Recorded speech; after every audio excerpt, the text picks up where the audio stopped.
Let's do this.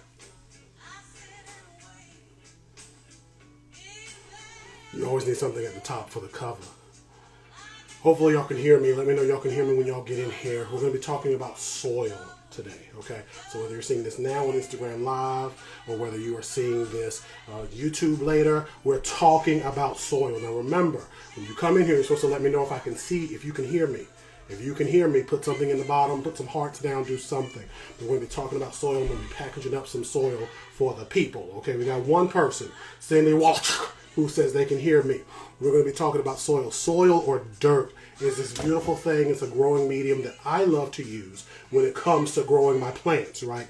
Now, I'm going to show you some growing medium that I have been working on for months. It's not been like active working, but it's been just continuous working.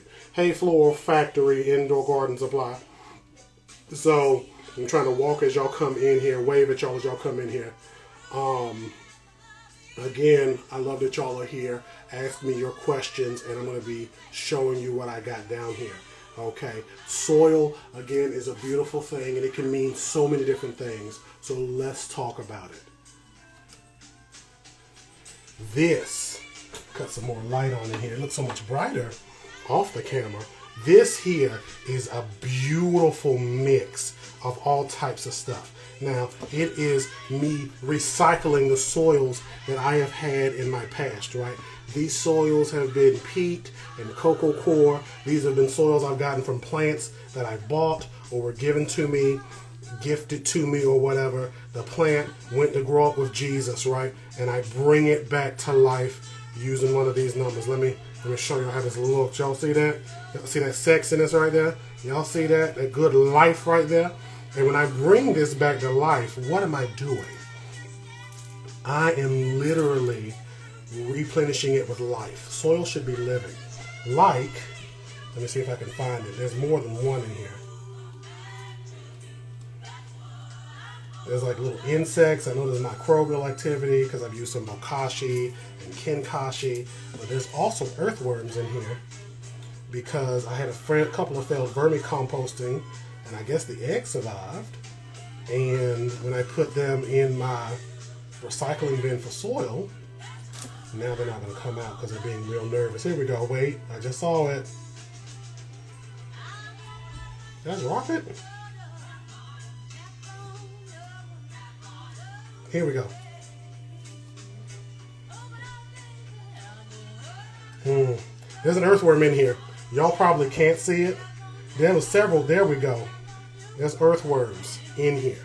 And these earthworms were local earthworms that I picked up in North Durham from a vendor, New Soil, right? And I frankly have given this soil new life. So this is a mix of all those things, vermicompost, but you can also see some random refuse. Why is there random refuse in this soil? There's random refuse because I was also doing bokashi, right? Bokashi is a composting thing that you can do indoors, and it helps to break down stuff. This was like old sugarcane that I had bought and ended up going bad. There's all types of stuff that's broken down, chicken bones and everything else, right? So I'm going to sift this out so I can try to separate some of the pieces, and I'm going to bag it up. And again, for those of you who are in the triangle, if you're like, I need soil, you hit me up because I have so much of this mixed and unmixed stuff, right? And this soil sifter I should put in my Amazon store. But we can see here, there's another earthworm, probably the same one that I had earlier. And the soil is literally just so light and fluffy. There's all this random refuse I'm going to pull out and throw to the side. I'm going to throw that away. This was stuff that may have been connected to something that was breaking down. So I'm just going to give this a light sift. Again, I'm not trying to get this super clean. I'm just trying to get any trash out before I bag this up. I'm going to also pick the earthworms out. This is your chance as you are up here to ask a plant biologist any questions you've ever wanted to ask about plants, about science. It could be about soil science. It could be about different products I use. It could be different products I recommend.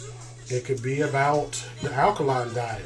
See, anybody can ask me my thoughts on Dr. Sebi. Most of you don't want to hear it. And again, I'm going to not be up here super long. I'll hopefully be up here for maybe like 10-15 minutes. And you can see there's rocks in here, stones and pebbles. So great. I'm just going to pick up anything that wouldn't break down continually, like this plastic here. I'm just kind of shifting to one side. How do you know if your soil is bad or dead? How do you know if your soil is bad or dead? That's a very good question. So if you are buying like soil at a store for your houseplants, right? You generally want soil that matches what you're growing. So garden soils are great, but like for indoor plants, unless you are really being attentive, meaning like you're watching the watering and you're maybe working with that and you've been working with that, you wouldn't want to use that. That would be bad for that situation. Now in general, when you're getting like soil from like a Dollar Tree or something like that, I used to be a broke botanist, that soil would be bad or dead because it would just be mainly topsoil and just low grade. Soil is typically living, breathing, so there's something in it, there's something inhabiting that soil. And it could be insects, it could be fungi, it could be anything.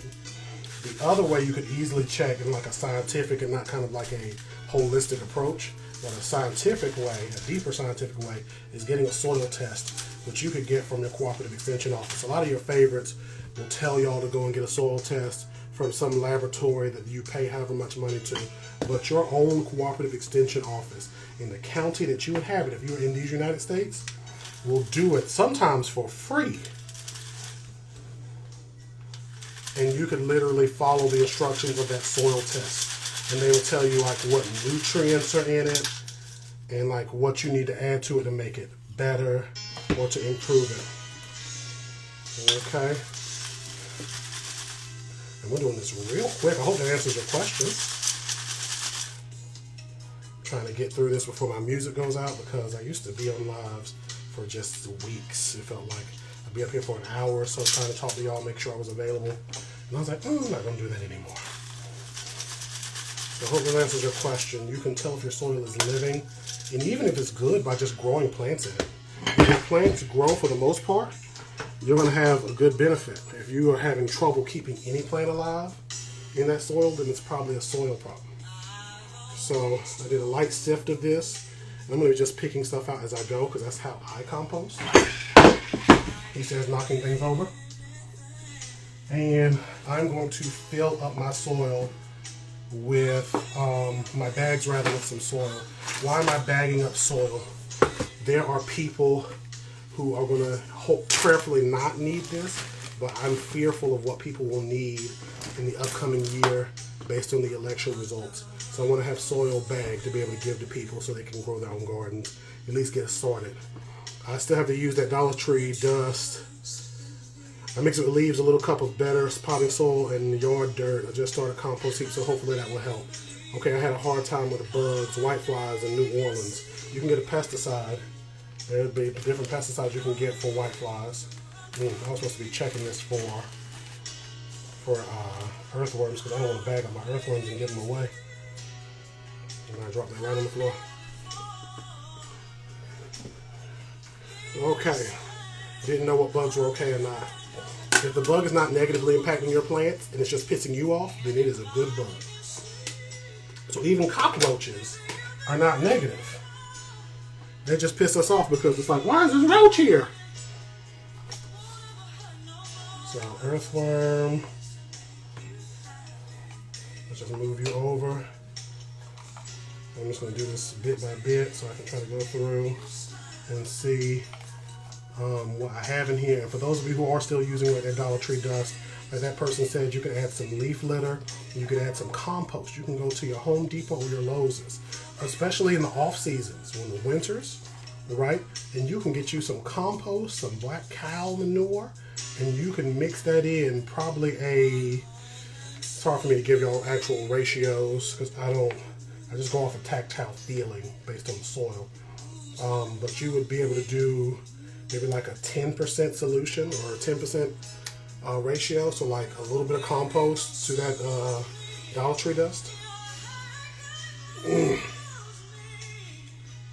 See how your plants react?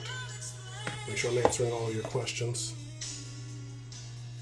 Didn't know what bugs are okay or not. Yeah, and for those of you who are like, I don't know what insects are good for my plants. Again, cooperative extension. You can hit them up and say, hey, what bug is this? And they will tell you. Now again, I'm doing this slowly because I have earthworms in here that I don't want to give away. If you happen to get an earthworm from my soil, it was accidental because those are mine. They're mine!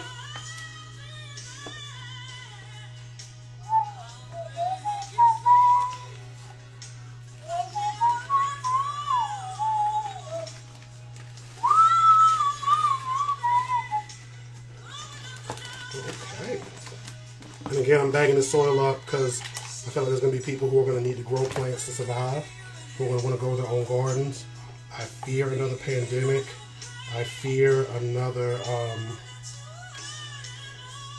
situation. I guess let's put this here so y'all see this too. These earthworms that I'm collecting. I fear a recession, making it where people really have to like super depend on their own food. So I want to have things together to give away so people can start their own gardens.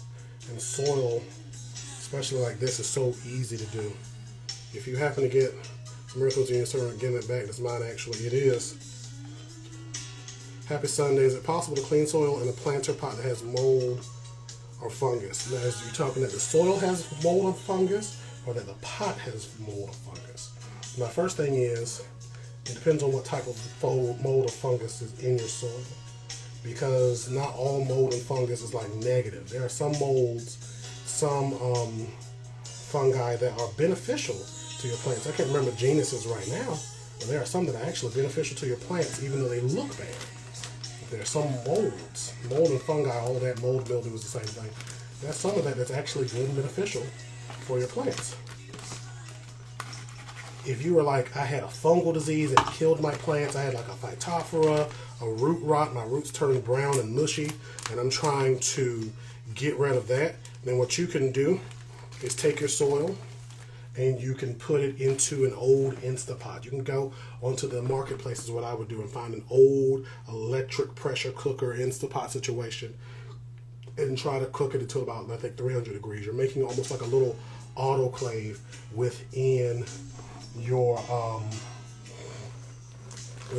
home, something where you can do a little bit of soil at a time, take care of that little bit of soil, and give it what it needs. Once you've heated up and let it cool down, you'll be good. There are some people who say do it in your ovens. My ex hated it when I did soil in my oven, and to be honest, I wouldn't do it anymore, even though I live alone, because you need to sanitize your ovens after you do that because you're going to cook in that oven. So you need to like actually sanitize and like really like not just self-clean oven, but wipe it out to make sure any released chemicals from your soils are not in your oven still. So I cook soil every so often. It's very, very rare because I don't get a lot of fungal diseases. Any of my issues have been where plants are dying or just like me doing types of crazy stuff. If you don't want to do that, you can get some peroxide, like 3% peroxide, and use that. I've bought 34% peroxide. I'm sure I'm on a list somewhere. I bought 34% and like diluted it down to, what is the word I'm looking for, 6? Because depending on the concentration of peroxide, you can take out some, not all, but some fungi. But in order to really know what to do, you need to really figure out what fungi, what disease is in your soil. So that goes to getting a test done from like cooperative extension, or like hitting up an extension agent and saying, hey, what is this? And again, some of these tests are free or cheap. Relatively cheap, I should say, not cheap, because everybody can't afford the same thing. And yeah, you can find out some stuff. So again, for those of you coming in, this is soil that I've mixed up. I've used bokashi. These are like old soils from old plants that have died and went on to grow with Jesus. And it has earthworms in it, so this is just like some excited living soil. And I don't think I've given soil to anybody on this chat, but if you've ever gotten soil from me, especially if I've like planted a pot for you, you'll probably be like, that plant grows better. I also like mix slow releases in generally when I'm potting on plants. Let me see what y'all are saying here. I have a baby bottle sanitizer that sanitizes with ultra light. I wonder if that would kill the mold. I have one pot with white stuff on top. Not sure if it's mold or mineral. If it's mold, it's probably going to be like fuzzy and spread, versus a mineral buildup would be more kind of thin and crusty and like actual like a mold crust in general. Ultraviolet light would sanitize because it's able to pass through a solution, right? Or a situation. But soil is soil, so it would get whatever's on top, but any mold or spores is actually like below the surface. Any fruiting body or material that's below the surface wouldn't be affected by your UV. So that would not be a good look. Now, if you were sanitizing like a liquid that was not like very opaque and dark, but it was like kind of clear, then you would definitely use that. And again, the person said bleach. We know we're not going to use bleach on soil. Cooperative extension, this is the first time I heard of it. A lot of you have never heard of it. And it's something that we learn about in school. Each of your states in the United States, every state in the United States has several cooperative extension offices. And really every county in every state has a cooperative office. No matter how small your county is, there's a building you've probably driven by before that is that office. And again, that's where you can get testing done for soil and pathogens and bugs and stuff. You can identify bugs. You can say, hey, I want some grasses. Can y'all tell me where to go? They may have free seeds for you. They may have different things for those who are like, hey, I'm a single mother or a single father, and I work 2 jobs, and I love my kids and never stop. They could have so many different things for you all.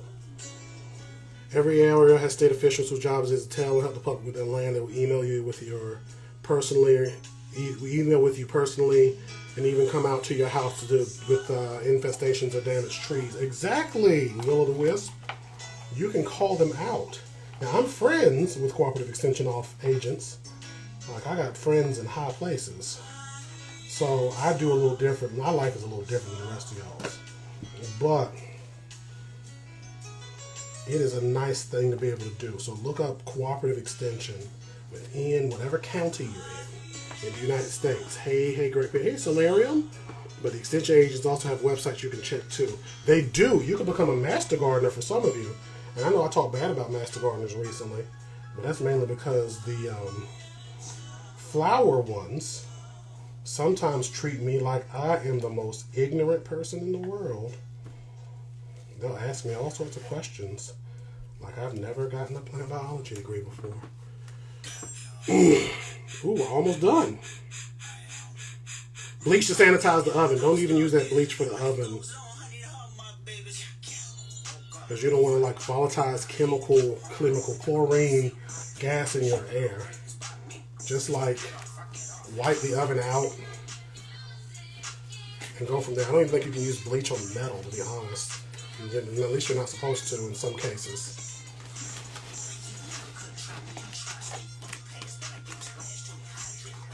Okay, I'm almost off of this live, y'all. So if y'all got any questions, y'all should hit me up.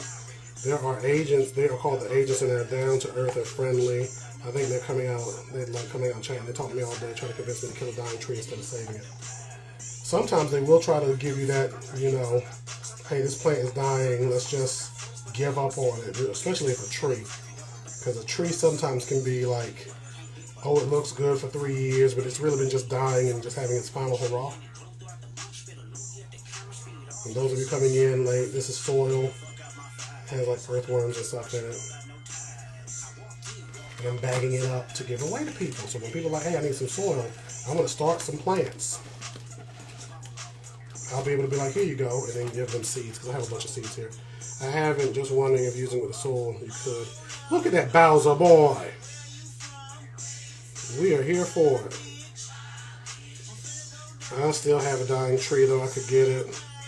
They explain this for insurance, and it can also help. I could just plant a new one, but I want to keep it for wildlife. I definitely understand that. I would always still be on the mindset of like, and these are quart-sized bags, for those of you wondering. You could do like 2 6-inch pots. You wouldn't have any next to me. Oh, I dropped it right on the ground. You can do like 2 of these with 1 of these and still have some left over. Because sandwich bags, I think, is 2 of these. And that's filling it to the line, 2 of these. So yeah, this is soil that I have that I use bokashi and old soil and I mix it up. And then I have like 2 or 3 trash cans of soil. There's so much soil. If any of you ever need soil, I always tell people in the area, don't buy soil, just ask me. I could give it to you.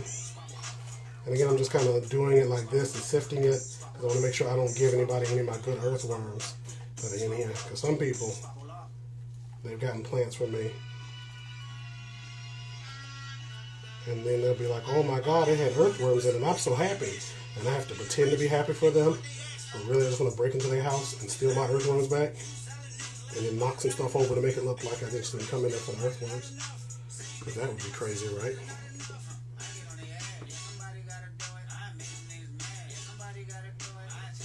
Somebody broke into my house. They rifled through all my pots and hid all of my remote batteries. And I'll be like, oh my God, they did? Yeah. Maybe you shouldn't have posted about being so happy about earthworms. Hey, alien black girl, how are you?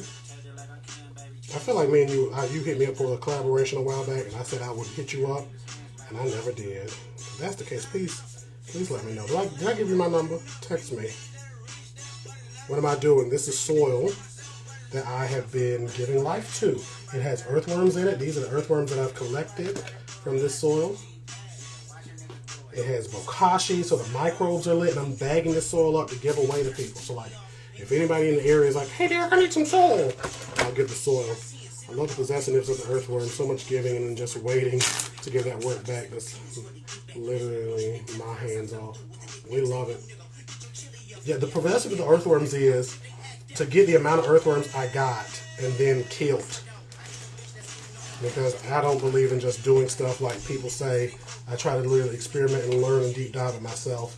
Especially when back in the day, before I became a botanist, like an official botanist, I would keep all types of earthworms alive. And I was able to do it and like get vermicomposting going. And now that I'm purposely trying to do it in my own house, I suck. That's love. This is love. But alien black girl though, was I supposed to be texting you about something? Did I miss out on that?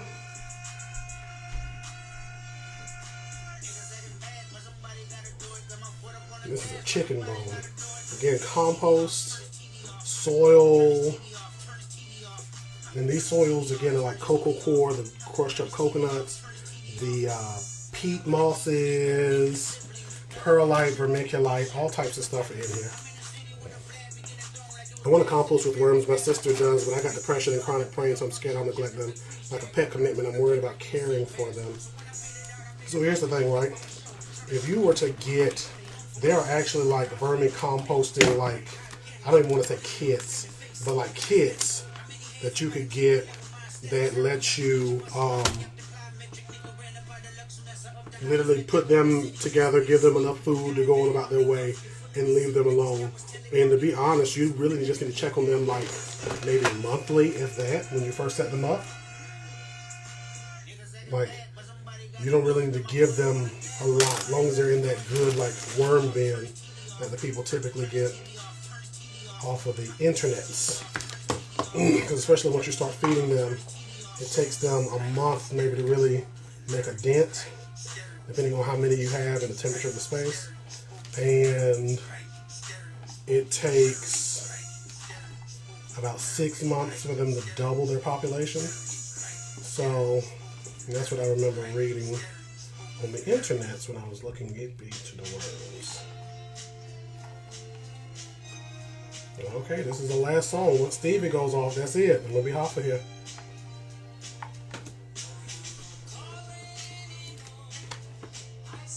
Maybe it's the best pet for depressed, chronically ill person. That or a pet rock. I would say a Tamagotchi, but I wasn't depressed and I killed that.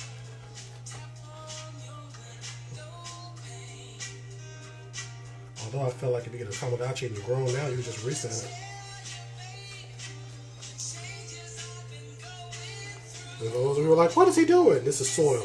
I'm just bagging up some soil because I'm going to give this away to people who are like in the triangle of North Carolina. When I'm going places, I'll be like, hey, you want some soil? And the soil is packed full of life and greatness. And it's something that I know can benefit my plants. I'm not going to say this is the best soil in the world, like, because I can't prove that scientifically, outside of I'm the best grower that I know of plants. So, but yeah, and I have earthworms that have been in here. So I've been trying to like get up on them. Is this a quarter?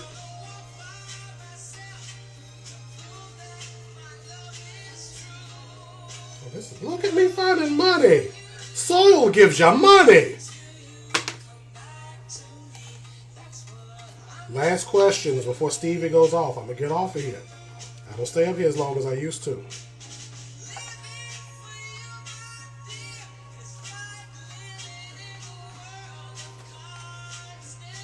And again, this is one of the earthworms I was talking about.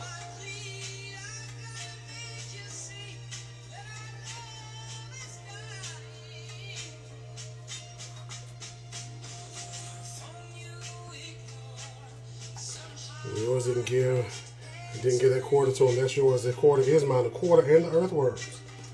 And I'm sure I'm going to leave this bagged up to the side. And if I leave it like pointing up the bag, the worms will go to the bottom. I'll flip it over and see if there's any in here. But these earthworms, to say like not giving them any attention, I didn't give them any attention. They just are in here. They had whatever food was left from the bokashi, and they are loving it. Like the fact that I'm not actively trying to take care of them, they are growing. Hey, collards, welcome.